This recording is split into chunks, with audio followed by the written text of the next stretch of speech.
Thanks very much, Chris, and I also begin by acknowledging the traditional owners of the land on which we meet, and I pay my respect to elders past, present and emerging. It gives me enormous pleasure to be back in Townsville for this very significant event. I do want to acknowledge and thank News Corp for their leadership in putting on this event to showcase the bush to our entire country. I've been to every single bush summit since the first one back in Dubbo in 2019.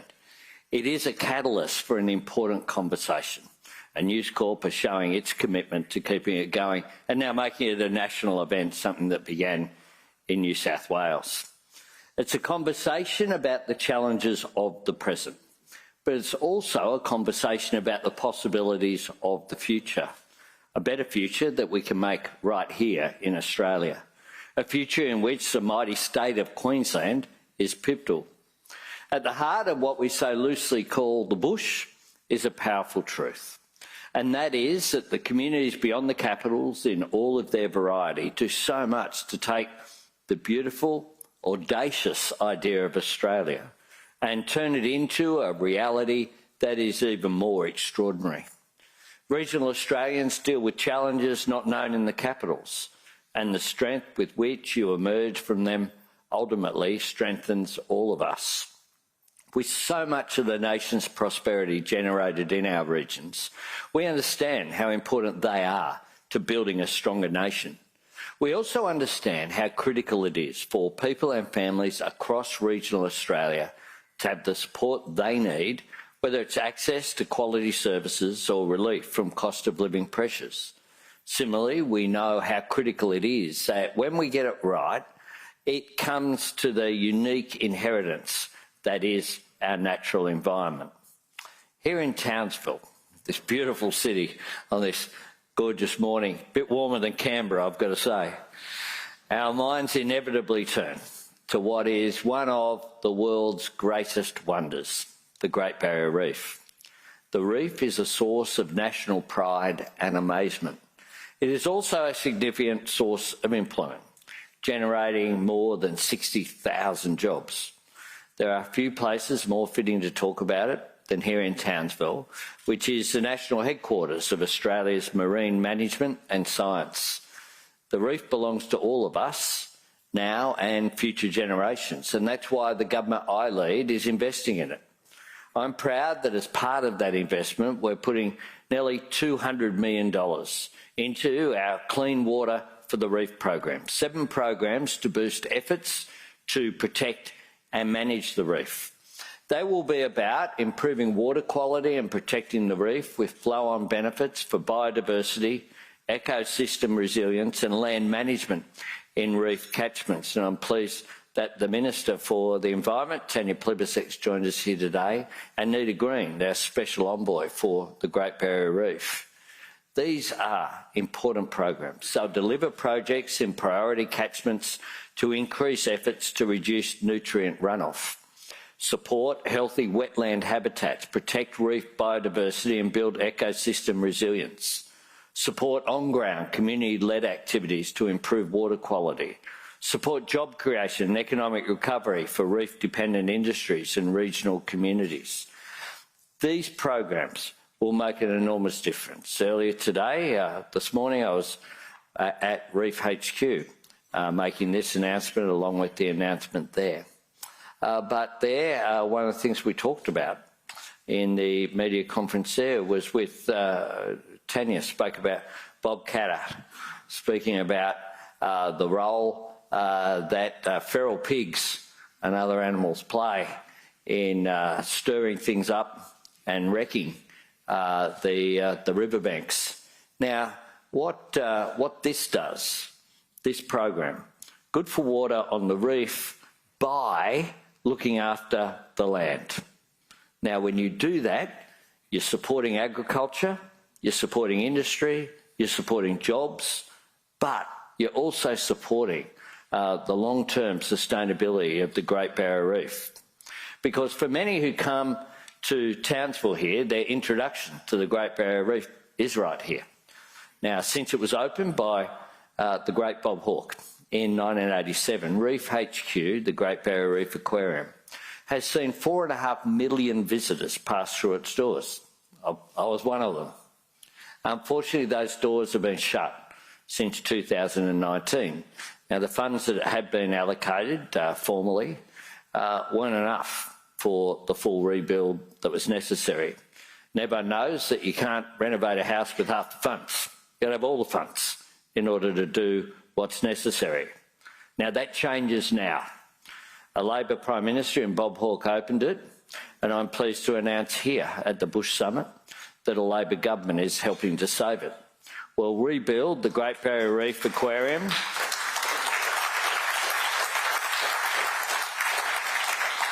with an additional $100 million investment. This brings total funding to $180 million.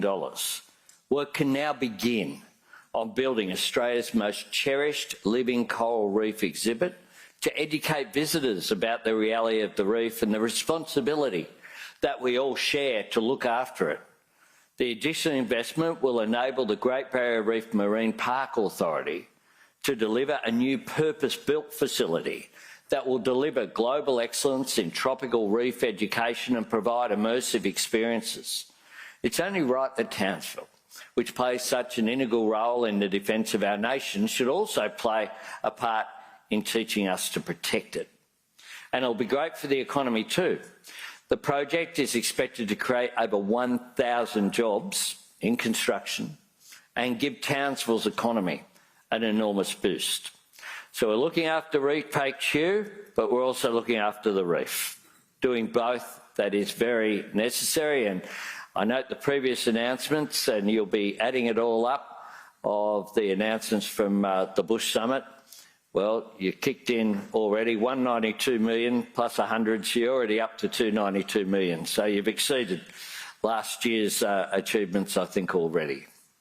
And I'm very proud to have worked as well with Stephen Miles and his government, g'day mate, and to work across the board here on what is such an important project, and to work with Townsville City Council as well. We look to the future with clear eyes and a firm grasp of the present. Today and every single day, my government is working to help Australians who are under financial pressure. We're boosting wages and delivering tax cuts for every single taxpayer, not just some, making sure that Australians can earn more and keep more of what they earn. We're making sure that Australians benefit from energy bill relief. Here in Queensland, it adds up to $1,300 between us and the Queensland Government.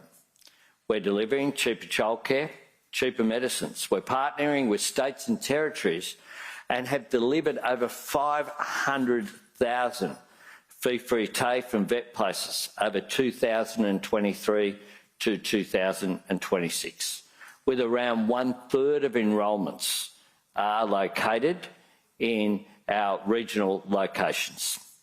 And we're continuing to open regional university study hubs, including right across Queensland, to bring university closer to students in the regions, because opportunity must be available to every Australian. And I thank you so much for your amazing opening contribution. I wish you very much well in your future. We've established the Housing Australia Future Fund to help deliver tens of thousands of new homes, including in regional, rural and remote areas. The Regional First Home Buyer Guarantee supports eligible home buyers to purchase a home in a regional area with a deposit of as little as 5%. The government's also committed to improving the health outcomes of Australians living in regional, rural and remote areas. In the last budget, we allocated funding for a further 29 additional Medicare urgent care clinics. This will bring the total number of Medicare urgent care clinics across Australia to 87. You can walk in any day of the week and all you need is your Medicare card, not your credit card. 24 are already open to patients in regional, rural and remote areas. And that includes one right here in Townsville, which opened just before Christmas. In that time, just since Christmas, it's already had 10,500 visits. Now, that's making a difference. to the hard-working staff at Townsville University Hospital Emergency Department. Imagine the difference that's making for all of the people in Townsville, and then replicate that right across the country. That's what we're doing, and we're not stopping there.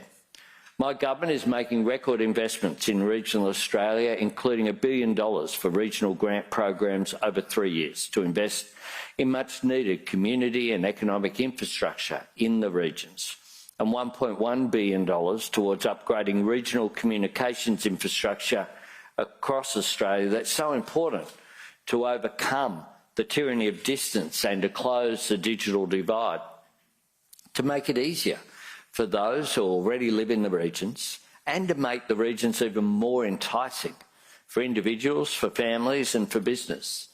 This is just one area where our pay rises for workers in essential services makes so much sense. Whether it's for early childhood educators or aged care workers, higher wages make it easier to recruit staff, but also to keep them. And the services they provide make it easier for residents to stay in their local communities. It's about building communities and strengthening them, making our regions as viable as they are beautiful. And that includes ensuring that our regional communities are safe. The federal government supports our state and territory counterparts and their law enforcement agencies through the provision of resources, technical assistance and coordination functions. Crucially, we're boosting investment in our northern bases to ensure Townsville strengthens even further the vital role that Townsville plays in the defence of our nation. It makes no sense for our geography and where we are located in the world to have most of our military assets in the southern part of the country. We're making the rational decision to put people and assets where they are most needed and where they will make a difference. Part of ensuring the health and strength of communities is acknowledging that just as each community is unique, each community contains a diversity of views. A core job of government is to listen to those views, all of them, not just some. Nor are communities static. As people move to our regions, we have to understand the shifting pressures and invest in services accordingly. And we keep building. We're committed to a 10-year infrastructure investment pipeline to deliver a sustainable program of nationally significant transport infrastructure projects right across Australia. Every time I come here to Townsville, I'm very proud that when we're announcing Edwina Andrew as our candidate at the port here, the Port Authority told us the important multiplier impact that the Port Access Road that was built when I was the Infrastructure Minister a decade ago now has made to the export potential of this great region, just as the Townsville Ring Road has been vital to get people around, boost productivity, but also, of course, when you build a better road, you get better safety as well, and you take away some of that health budget that you need. My government is helping farmers and their communities prepare for the next drought and build climate resilience with the Future Drought Fund program. We're also building resilience in Australia's future as a renewable energy superpower. As we work to harness more and more of the sunshine that Australia has in such abundance, the best solar resources in the world, farmers and solar farmers alike are finding mutual benefits in how they interact. Of course, there's always room for improvement, and community consultation has to get better. Developers need to do better, but all of this is within reach. Meanwhile, many of our farmers, producers and miners are already feeling the benefits from the resumption of Australia's trade with China. This is the result of a lot of careful, patient and deliberate work to return to a more mature relationship between our countries. It's not without challenges, but our position on China has been very clear and I've been consistent. We agree and cooperate where we can. We disagree where we must, and we put those disagreements clearly, but we engage in the national interest. And the numbers speak for themselves. From April of 2023, 1 year's time, to April 2024, Australia exported around $15 billion of previously affected products to China: coal, cotton, barley, wine, just commencing, compared to $1.5 billion during the same period the year before.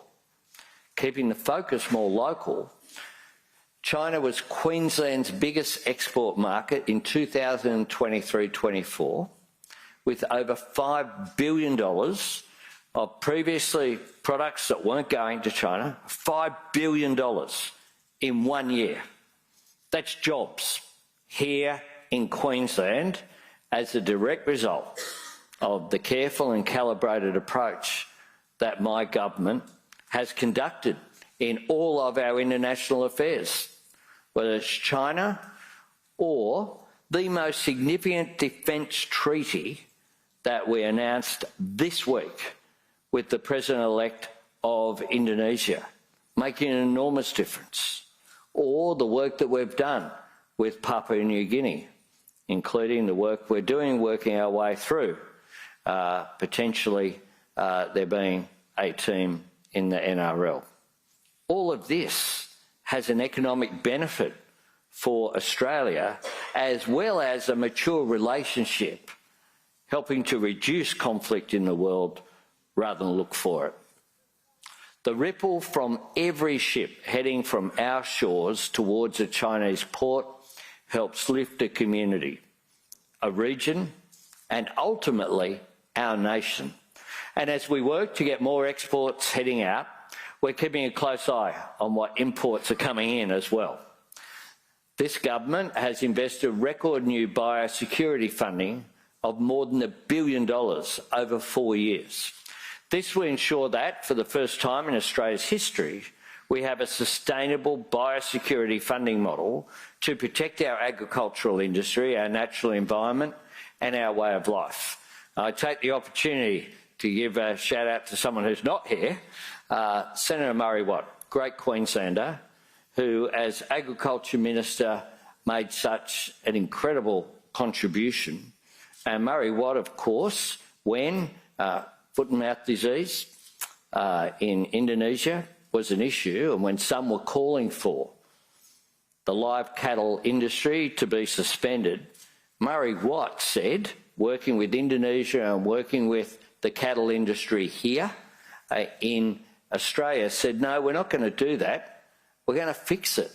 We're going to make sure through simple measures like mats for people coming in from Indonesia that the borders stayed opened and the industry continued to thrive, which is such an important industry for the north of Australia, but for our exports that benefit our whole nation. Now, as we work to get things right in the present, my government is investing in a future made in Australia to bring new jobs and opportunities to communities across the country. Making our future here in Australia is about making the most of our nation's potential and making sure everyone shares in the benefits. The National Reconstruction Fund will help support, diversify and transform Australian industry and the economy across priority areas. As just one example, my government is investing $70 million right here in the Townsville Hydrogen Hub. This is creating over 200 jobs, including roles in construction, trades and engineering. There's no reason for us to remain the last link in the global supply chain with all of the risks that carries in a more uncertain world. Surely we should have learnt that lesson from the pandemic. With a confidence underwritten by Australia's track record of achievement and innovation, we know we have what it takes to make things here.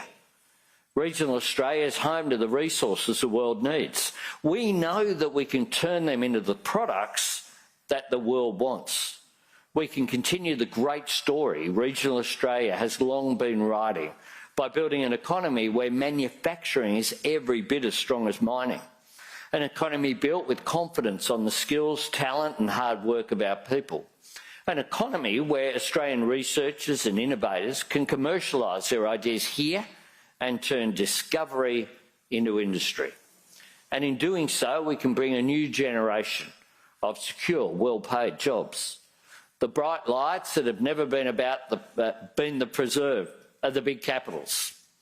Our vision for a future made in Australia is about every part of Australia, making the most of our natural resources, protecting our natural assets, making the most of our people's potential, and making sure that as we seize those opportunities, we share them with people and communities right across our nation, right across our regions. A better future for the bush is a better future for all Australians. Thanks very much.